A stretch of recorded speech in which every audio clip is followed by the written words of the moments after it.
ইউরোপের দেশ স্লোভেনিয়ায় ফিলিস্তিনের জাতীয় পতাকা প্রদর্শনকে কেন্দ্র করে মুখোমুখি অবস্থানে দেশটির শীর্ষ দুই নেতৃত্ব। ঘটনার সূত্রপাত রাজধানীর লুবলিয়ানার একটি সরকারি ভবন থেকে ফিলিস্তিনের পতাকা সরিয়ে নিয়ে ফেলার মধ্য দিয়ে।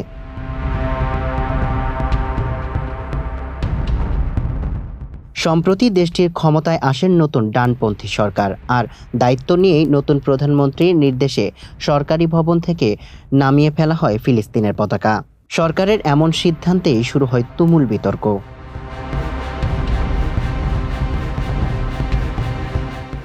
নতুন সরকারের প্রধানমন্ত্রী জানেস জানসার এই ফিলিস্তিন বিরোধী অবস্থানের তীব্র বিরোধিতা করেছেন স্বয়ং দেশটির রাষ্ট্রপতি নাতাশা পিরাকমোসার।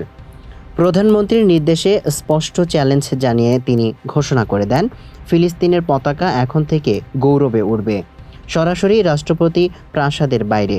শুধু তাই নয়, রাষ্ট্রীয় নাতাশা ঘোষণা দেন 1 সপ্তাহ পর এটি স্থায়ীভাবে রাষ্ট্রপতির কার্যালয়ের ভেতরে রাখা হবে, যাতে প্রত্যেক দর্শনার্থী এবং কূটনীতিক ফিলিস্তিনের অধিকারের কথা স্মরণ করতে পারে।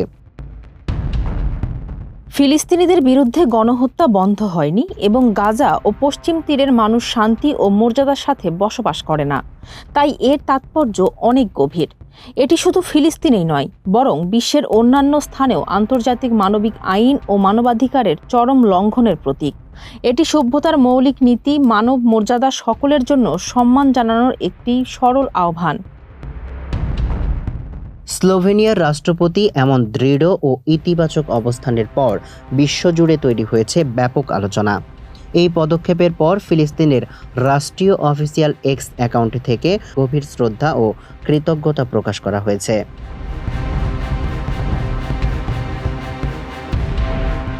আন্তর্জাতিক বিশ্লেষকরা বলছেন, ডানপন্থী সরকারের ফিলিস্তিন বিরোধী নীতির মুখে দেশটির প্রথম নারী রাষ্ট্রপতির এই সিদ্ধান্ত ফিলিস্তিনের স্বাধীনতা ও সার্বভৌমত্বের লড়াইয়ের এক বড় আন্তর্জাতিক নৈতিক সমর্থন। সামিউল ইসলাম, মানবকণ্ঠ।